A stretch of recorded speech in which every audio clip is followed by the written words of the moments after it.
एक छोटा सा परिवार रहता था। उस परिवार में मनोहर, उसकी पत्नी जानकी और उनका बेटा राजू रहते थे।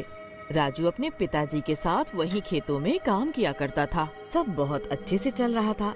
एक दिन की बात है, जब खेतों में राजू और उसके पिताजी मनोहर काम कर रहे थे। उसी दिन गर्मी बहुत ही तेज होती है। दोनों काम करके एक पेड़ के नीचे बैठ जाते हैं और उन्हें बहुत भूख भी लग रही होती है। तो राजू अपने पिताजी से खाने का पूछता है। पिताजी, मैं खाने का डब्बा खोल लूं क्या? भूख सी लग रही है।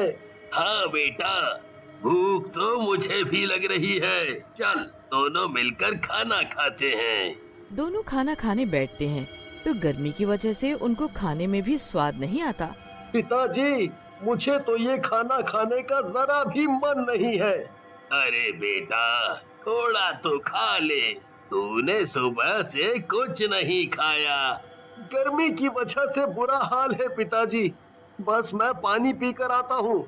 मुझे नहीं खाना ये खाना। रामू गर्मी से परेशान पानी पीकर आता है और बस काम में वापस लग जाता है। थोड़ी देर में शाम हो जाती है और दोनों घर को निकल पड़ते हैं। रास्ते में राजू को एक जगह काफी भीड़ सी दिखाई देती है। राजू देखने की कोशिश तो करता है पर उसे कुछ दिखाई नहीं पड़ता। राजू वहाँ जाता है तो उसे एकदम ठंडी हवा लगती है। राजू के तो शरीर में जैसे जान पड़ जाती है। वो और आगे बढ़कर देखता है तो वहाँ एक नया ढाबा खुला होता है जिसके अंदर से वो ठंडी हवा आ रही होती है। राजू वहाँ खड़े लोगों से पूछने लगता है। अरे भाई, ये भीड़ कैसी लगी पड़ी है? जरा मुझे अंदर तो जाने दो। अरे भैया, कहाँ चले जा रहे हो? दिखता नहीं लाइन लगी हुई है। पीछे लगो लाइन में। अगर एसी में बैठकर खाना खाना है तो। एसी में? हाँ भाई, ये एसी ढाबा है। अंदर पहले ही काफी लोग बैठे हैं। जब वो खाना खा लेंगे तब जाकर हमारा नंबर आएगा। फिर हम भी ठंडी एसी की हवा में खाना खाएंगे। पर ये तो बहुत महंगा खाना होगा ना? अरे कुछ महंगा नहीं है, बल्कि इतना सस्ता खाना है कि घर से भी सस्ता। मैं तो बोलता हूँ तुम भी रोज आकर खाना खाया करो। राजू तो ये सुनकर बड़ा खुश सा हो जाता है और लाइन में लग जाता है। अब वो सुबह से भूखा भी होता है तो उससे बिल्कुल सब्र नहीं हो रहा होता। अंदर जाते ही सबके चेहरे पर एक अलग ही खुशी होती है। उनके पसीने तो मानो झट से सूख जाते हैं और बस चारों तरफ ठंडी ठंडी हवा। अरे भाई, ये एसी तो बड़ी ही कमाल की चीज है। पर ये यहाँ इस छोटे से गांव में एसी ढाबा खोला किसने है? एक औरत ने खोला है। देखना, अभी आएगी वो खाना लेकर। हरिया इतना बोलता ही है कि तभी सामने से एक सुंदर सी औरत हाथों में ढेर सारी थालियां खाने से भरकर ला रही होती है। अरे जल्दी जल्दी खाना खाओ, एसी की ठंडी ठंडी हवा में गर्मा गर्म खाना खाओ। आओ आओ, जल्दी जल्दी आओ और भर पेट खाना खाओ। पेट भर कर खाओ और पैसे की जरा भी चिंता मत करो, क्योंकि यहाँ 5 रुपए में भर पेट खाना मिलेगा। हरी और बाकी लोग पेट भरकर खाना खाते हैं। हरिया के पिताजी उसका घर पर अभी तक इंतजार कर रहे होते हैं कि हरिया कहाँ रह गया, कि तभी हरिया एकदम खुश और हंसता हुआ घर में आता है। अरे तू कहाँ रह गया था? मैं कब से तेरा इंतजार कर रहा हूँ। अरे पिताजी, वो रास्ते में भीड़ लगी थी ना, वो एक औरत ने हमारे गांव में एसी ढाबा खोला है और बस 5 रुपए में वहाँ जितना मर्जी खाना खाओ। अरे मैं खुद खाकर आ रहा हूँ और इतना स्वाद खाना कि मैं आपको क्या बताऊं। मन कर रहा था कि बस खाता जाऊं। बल्कि अब आप कल से हमें खाना बांध कर मत देना। मैं और पिताजी दोनों वहीं ढाबे पर जाकर खाना खाया करेंगे। हाँ, अब तुम्हें घर का खाना क्यों पसंद आएगा? जाओ तुम दोनों वहीं जाकर खाओ, मुझे भी थोड़ा आराम मिलेगा। उस रात हरिया बड़ी खुशी खुशी मजे में सोता है और अगले दिन अपने पिताजी के साथ फिर उस ढाबे में खाना खाने जाता है। गांव के लोगों का जो गर्मी में बुरा हाल हो रहा होता है, एक ढाबा खुलने से उनको बड़ा ही सुकून मिलता है। थोड़े दिन लोग खूब ढाबे के खाने का आनंद लेते हैं। हरी भी रोज ढाबे का खाना ही खाता है। पर एक रात हरिया के पेट में अजीब सा दर्द उठता है। धीरे धीरे दर्द बढ़ता ही जाता है और हरिया जोर जोर से चिल्लाने लगता है। हरिया के माँ बाप चिल्लाने की आवाज सुनकर आते हैं और हरिया को डॉक्टर के पास लेकर जाते हैं। डॉक्टर के पास पहले ही पेट दर्द वालों की लंबी लाइन लगी होती है। लोग दर्द में तड़प रहे होते हैं और मरीजों की संख्या बढ़ती ही जा रही होती है। किसी को कुछ समझ नहीं आ रहा होता कि ये अजीब सा दर्द किस वजह से है, पर इस दर्द के बारे में बस एक को ही पता है और वो है चंपा, एसी ढाबा चलाने वाली औरत नहीं बल्कि एक खूंखार चुड़ैल। मेरी तरकीब काम कर रही है। सब लोग मेरा खाना खाकर धीरे धीरे बीमार पड़ने लगे हैं। अब कुछ ही दिनों में पूरे गांव में ये बीमारी फैल जाएगी, जिसका इलाज पूरी दुनिया में किसी के पास नहीं है।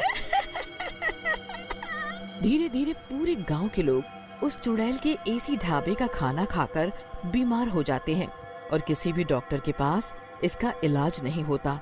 लोगों को समझ ही नहीं आ रहा होता कि आखिर वो करें तो क्या करे। चुड़ैल ये सब देखकर बड़ी ही खुश होती है और रोज अपना ढाबा खोलकर लोगों को जादुई खाना खिलाती है। एक दिन उस गांव में दूसरे गांव से एक बड़े ही ज्ञानी बाबा आते हैं। उनके साथ इसी गांव के 2 लोग होते हैं जो उनके साथ साथ चल रहे होते हैं। बाबा, यहाँ बहुत गर्मी है और आप चल भी नहीं पा रहे और आपने सुबह से कुछ नहीं खाया है। यहाँ एक एसी ढाबा है, वहाँ चलते हैं, वहाँ आप थोड़ा आराम भी कर लेना। बाबा उस आदमी की बात मानकर उस ढाबे में जाने के लिए हाँ भरते हैं और जैसे ही वो वहाँ पहुँचते हैं उनको अजीब सा महसूस होता है। वो कहीं न कहीं समझ जाते हैं कि ढाबे में कुछ तो गड़बड़ है। वो वहाँ बैठते हैं तो चंपा नाम की औरत हमेशा की तरह खाना लेकर आती है। बाबा उस औरत को देखते हैं तो उनको वो औरत अपने असली चुड़ैल के रूप में साफ साफ नजर आती है। अरे बाबा, ये लो स्वादिष्ट मेरे हाथ का खाना। हाँ हाँ, रख दो इधर। चंपा चली जाती है और बाबा उस खाने को ध्यान से देखते हैं। उनको समझ आ जाता है कि खाना जादुई है। वो प्लेट से एक रोटी लेकर अपने थैले में रख लेते हैं और बिना कुछ खाए वहाँ से निकल जाते हैं। उसके बाद वो गांव में प्रवेश करते हैं तो पता चलता है कि गांव के लोग कैसे पेट दर्द से तड़प रहे हैं। ये सब उस चुड़ैल का काम है। तुम लोग अब तक समझ नहीं पाए कि कोई इतने सस्ते में एसी में बैठा कर क्यों इतना सारा खाना खिला रहा है, और उसके बाद से ही सबके पेट में दर्द भी है। मैं तो उस औरत को देखते ही पहचान गया। ए भगवान, अब हम क्या करेंगे बाबा? आप ही इस चुड़ैल से हमारा पीछा छुड़ाओ और सबको इस बीमारी से मुक्त करो। आज मैं एक जप करूंगा और उस चुड़ैल को हमेशा हमेशा के लिए खत्म कर दूंगा। तुम सब परेशान ना हो। उस रात बाबा बहुत बड़ी पूजा करना शुरू करते हैं। ओम भीम क्लीं स्वाहा, ओम भीम क्लीं स्वाहा। काफी देर के जप के बाद बाबा उस रोटी को थैले से निकालते हैं और उसके ऊपर मंत्र पढ़ने लगते हैं। मंत्र पढ़ते ही उस रोटी को हवन में डाल देते हैं और ऐसा करते ही उधर चुड़ैल के एसी में आग लग जाती है। आग, ये कैसे हो गया? नहीं, ये नहीं हो सकता। ये एसी तो खराब हो ही नहीं सकता था। आग देखकर गांव वाले ढाबे के आसपास जाकर खड़े हो जाते हैं और चुड़ैल अपने असली रूप में बाहर आकर चिल्ला रही होती है। मैं अपना एसी ऐसे बर्बाद नहीं होने दूंगी। मुझे जो करना है वो मैं पूरा करके रहूंगी। खबरदार, जो कोई मेरे पास भी आया सबको मार डालूंगी मैं। इतने में बाबा वहाँ आ जाते हैं। डरो मत गांव वालों, इस चुड़ैल का जादू बस ढाबे के अंदर चल सकता है, बाहर हमारा कुछ नहीं कर सकती, और इसका ढाबा तो जलकर अभी ढेर हो जाएगा। अरे मारो इस चुड़ैल को पत्थर। गांव वाले पत्थर उठा लेते हैं और उस चुड़ैल को मारना शुरू कर देते हैं। मत मारो, मैं वरना किसी को नहीं छोड़ूंगी। गांव वाले बिल्कुल भी नहीं रुकते और लगातार उस चुड़ैल को पत्थर से मारते रहते हैं। चुड़ैल अपने आप को बचाती रहती है पर इतने लोगों में कुछ नहीं कर पाती। वो जमीन पर गिर जाती है और उसकी आंखें बंद होने लगती है। तुम लोगों ने मेरे साथ अच्छा नहीं किया। इतना कहते ही चुड़ैल मर जाती है और राख में बदल जाती है। उसके राख बनते ही सभी बीमार लोग एकदम